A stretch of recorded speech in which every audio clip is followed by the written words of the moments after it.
ফিরে আসছেন নেইমার। সুখবর ব্রাজিলের জন্য, আগামী অক্টোবরে বিশ্বকাপ বাছাই পর্বে ব্রাজিলের ঐতিহ্যবাহী 10 নম্বর জার্সি পরে মাঠে নামবেন তিনি। তাই ব্রাজিল ভক্তরা এখন খুশি, কারণ ব্রাজিলের এই ঐতিহ্যবাহী জার্সিটি নেইমারের অনুপস্থিতিতে যে অসম্মানের শিকার হয়েছে, এখন তা আর হবে না।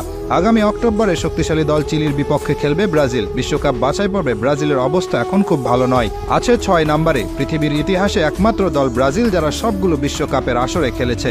বাকি যত দল আছে, আর্জেন্টিনা, স্পেন, জার্মানি, যাদের কথাই বলুন না কেন, তারা সবাই একবার না একবার হলেও বাছাই পর্ব থেকে বাদ পড়ে মূল বিশ্বকাপ খেলার যোগ্যতা হারিয়েছিল। কিন্তু ব্রাজিলই একমাত্র দল যাদের কোনোদিন এমন কিছু দেখতে হয়নি। কিন্তু এবার শঙ্কা জেগেছে বিশ্বকাপ বাছাই পর্ব থেকে বাদ পড়ার।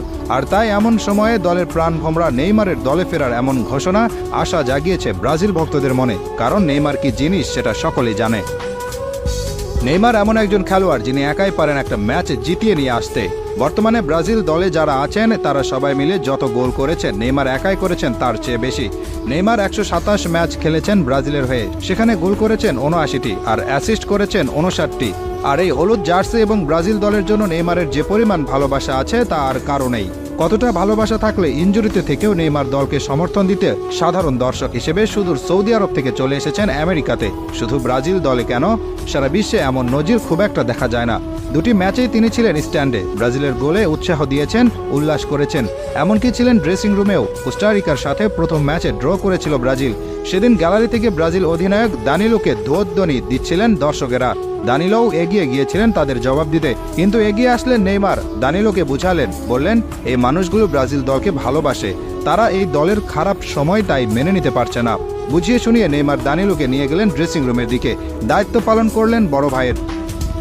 নেইমারের তুলনায় বর্তমান সময়ের ভিনিসিয়াস জুনিয়র আর রদ্রিগো গোজ আসলে কিছুই না। তারা নিজ ক্লাবে যত বড় তারকায় হয়ে যান না কেন, জাতীয় দলের নেইমার যে পারফর্ম করতেন তার সাথে আর কোনো কিছুর কোনো তুলনা হয় না। বিশ্বকাপে কোয়ার্টার ফাইনালে যেদিন নেইমার খেলেছিলেন, সেদিন সবাই অবাক হয়ে দেখছিল নেইমার কি জিনিস। 2021 কোপা আমেরিকার ফাইনাল খেলেছিল ব্রাজিল আর্জেন্টিনা।